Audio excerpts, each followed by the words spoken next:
ಶಿರಾ ಸಮಾಚಾರ ನ್ಯೂಸ್ಗೆ ಸ್ವಾಗತ. 10 ವರ್ಷದ ಬಾಲಕಿ ಕಿಡ್ನಾಪ್ ಅಂಡ್ ಕೊಲೆ ಕೇಸ್ ಸುದ್ದಿಗೋಷ್ಠಿಯಲ್ಲಿ ಕಿಲಕಿಲನೆ ನಕ್ಕ ಪೊಲೀಸಮ್ಮ. ತಮಿಳುನಾಡಿನ ಕೊಯಮತ್ತೂರಿನ ಸಲೂರು ಪ್ರದೇಶದ ಕಳ್ಳಂಪಾಳಯಂ ಸರೋವರದ ಬಳಿ 10 ವರ್ಷದ ಬಾಲಕಿಯ ಶವ ಪತ್ತೆಯಾಗಿತ್ತು.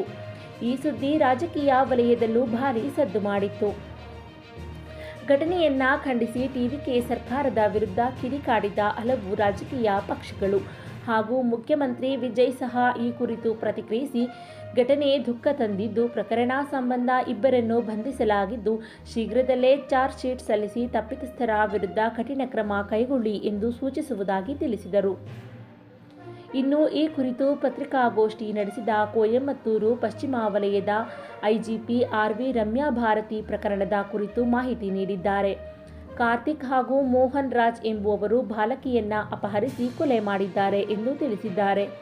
ಇಂತಹ ಘೋರ ಘಟನೆ ಕುರಿತು ಪತ್ರಿಕಾಗೋಷ್ಠಿ ನಡೆಸಿದ ಓರ್ವ ಮಹಿಳಾ ಪೊಲೀಸ್ ಅಧಿಕಾರಿ, ಯಾವುದೋ ಸಂಭ್ರಮಾಚರಣೆಯ ಕಾರ್ಯಕ್ರಮಕ್ಕೆ ಬಂದವರ ಹಾಗೆ ನಗುತ್ತಾ ಕಾಲ ಕಳೆದಿದ್ದಾರೆ.